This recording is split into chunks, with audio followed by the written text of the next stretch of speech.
సిబ్బంది ఆధ్వర్యంలో వరద బాధితులకు ఒక విమానం 2 హెలికాప్టర్ల ద్వారా సహాయాన్ని అందజేస్తున్న సిబ్బంది.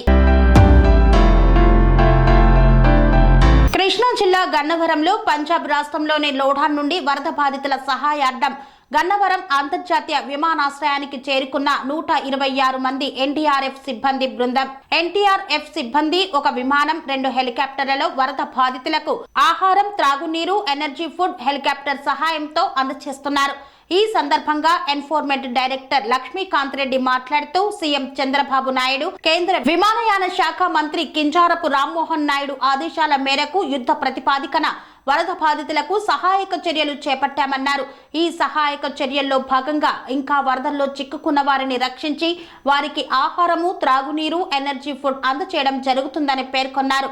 ఈ సందర్భంగా గన్నవరం విమానాశ్రయం నుండి ఆర్మీ విమానం హెలికాప్టర్లలో వరద బాధితులకు ఆహారము, నీళ్లు, ఎనర్జీ ఫుడ్స్ పంపించారు. వరద బాధితులకు ఆహారం సప్లై చేసి తిరిగి వచ్చే క్రమంలో ఉప్పులూరు గ్రామానికి చెందిన సుబ్బారావు అనే వ్యక్తిని కరకట్ట పెద్దలంకలో బంధువుల ఇంటి వద్దకు వెళ్లే క్రమంలో చిక్కుకుపోయిన వ్యక్తిని ఎన్డీఆర్ఎఫ్ సిబ్బంది కాపాడి హెలికాప్టర్లో గన్నవరం విమానాశ్రయానికి తీసుకువచ్చారు. వరదల్లో రక్షించబడ్డ సుబ్బారావు మాట్లాడుతూ, నేను ఎన్నడూ చూడని విధంగా వరదలొచ్చాయి. వరదల్లో చిక్కుకుపోయిన నేను బ్రతకనని అనుకున్నాను. నన్ను కాపాడి తీసుకువచ్చినందుకు అధికారులకు, నాయకులకు రుణపడి ఉంటానని పేర్కొన్నారు. విజయవాడలో ఫ్లడ్ సిచ్యుయేషన్ చాలా తీవ్రంగా ఉంది. దాంతో చాలామంది జనాలు స్టాండ్ అయిపోయారు. వాళ్ళకు కావాల్సిన ఫ్లడ్ రిలీఫ్ మెటీరియల్ కానీ, లేకపోతే అక్కడ వాటర్ మధ్యలో ఇరుక్కుపోయిన వ్యక్తుల్ని రెస్క్యూ చేయడం కోసము సెంట్రల్ గవర్నమెంట్ నుంచి, స్టేట్ గవర్నమెంట్ నుంచి కోఆర్డినేట్ చేసుకొని సివిల్ ఏవియేషన్ మినిస్టర్ గారు రామ్మోహన్ నాయుడు గారు అక్కడ ఢిల్లీ లెవెల్లో, ఇక స్టేట్ లెవెల్లో చీఫ్ మినిస్టర్ గారు కోఆర్డినేట్ చేసి ఎన్డీఆర్ఎఫ్ ఫ్లైట్ని రప్పించారు. మార్నింగ్ 6:30కి ఫ్లైట్ ల్యాండ్ అవ్వడం జరిగింది. అలాగే ఇక్కడ నుంచి మనకు rescue operations and flood relief material కూడా, వాటరు, బిస్కెట్ ప్యాకెట్స్, మిల్క్ ఇలాంటివి ఇక్కడ నుంచి పంపించడం జరుగుతుంది. ఒక నేవీ హెలికాప్టర్ ఒకటి ఇక్కడ నుంచి ఆపరేట్ అవుతూ ఉంది. ఆల్రెడీ ఒకసారి ఇక్కడ నుంచి మెటీరియల్ తీసుకెళ్ళి డ్రాప్ చేసి వచ్చి మళ్ళీ రెండో ట్రిప్ ఇప్పుడు వెళ్ళింది. ఇంకా ఇది కాకుండా ఇంకా 4 హెలికాప్టర్లు కూడా వస్తాయి. మార్నింగ్ వచ్చిన IL-76 హెలికాప్టర్లో, IL-76 పెద్ద ఫ్లైట్లో, ఇండియన్ ఎయిర్ ఫోర్స్ ఫ్లైట్లో 122 మంది ఎన్డీఆర్ఎఫ్ పర్సన్స్ రావడం జరిగింది. వాళ్ళతో పాటు చాలా ఎక్విప్మెంట్స్ కూడా తీసుకురావడం జరిగింది. మొత్తం అన్లోడ్ చేసేసి ఇప్పుడే జస్ట్ బయటికి పంపించడం జరిగింది.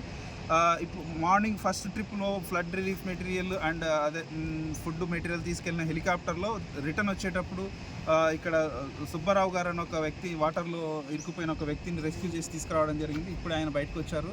సో సెకండ్ ట్రిప్ మళ్ళీ without stopping the engines, navy officers time waste అవుతుందని చెప్పేసి ఇంజిన్ స్టాప్ చేయకుండా రీఫీలింగ్ చేసి అలాగే మెటీరియల్ మళ్ళీ లోడ్ చేసుకొని వెళ్ళారు.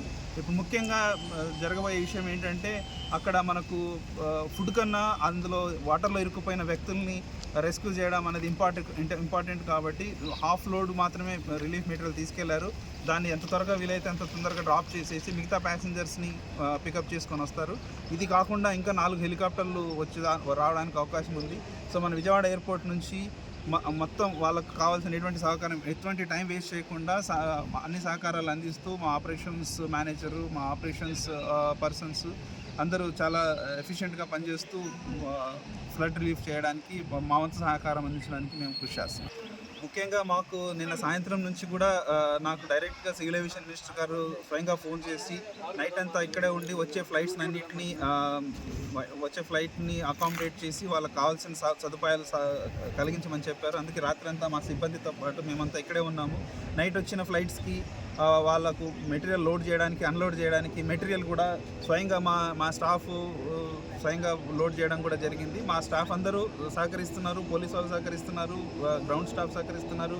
అలాగే ఇక్కడ ఉన్న ప్రతి ఒక్కరు కూడా rescue operations and relief operations చాలా సమృద్ధిగా, కరెక్ట్గా జరగడానికి అందరూ హెల్ప్ చేస్తున్నారండి. పెద్దలంకలో ఇరుక్కుపోయా, పెద్దలంకలో 3 నెలల నుంచి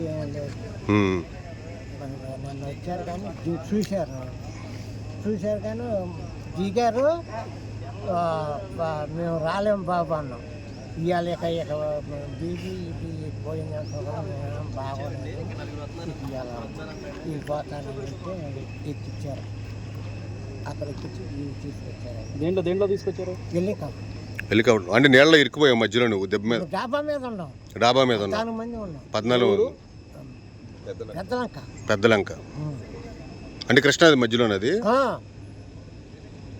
మరి మీకు వస్తాకి సదుపాయం కానీ పడవలు కానీ అట్టండి ఏం లేవు అక్కడ? అసలు మిగిలిన వారు ఏం ఎక్కడ మిగిలిన డాబాలోనే ఉండే, డాబా పైన ఉన్నాం. మరి సెరెనిటీ మోడల్ హై స్కూల్ విద్యార్థులకు అమ్మఒడి, సామాన్యులకు అందుబాటులో ఉన్న బడి సెరెనిటీ. మేడ్చల్ జిల్లాలో మేటిగా నిలిచి సాటిలేని ఫలితాలను సాధిస్తున్న నంబర్ 1 స్కూల్ సెరెనిటీ. మా ప్రత్యేకతలు ప్రతి విద్యార్థి పట్ల వ్యక్తిగత శ్రద్ధ, activity based learning and digital classrooms, computer lab, 100% ఫలితాలు, sports and cultural activities, yoga, abacus మరియు Vedic maths education. Please visit Serenity Model High School, Nagaram. Admissions are in progress. Call 040-271-46899 and 040-271-48699.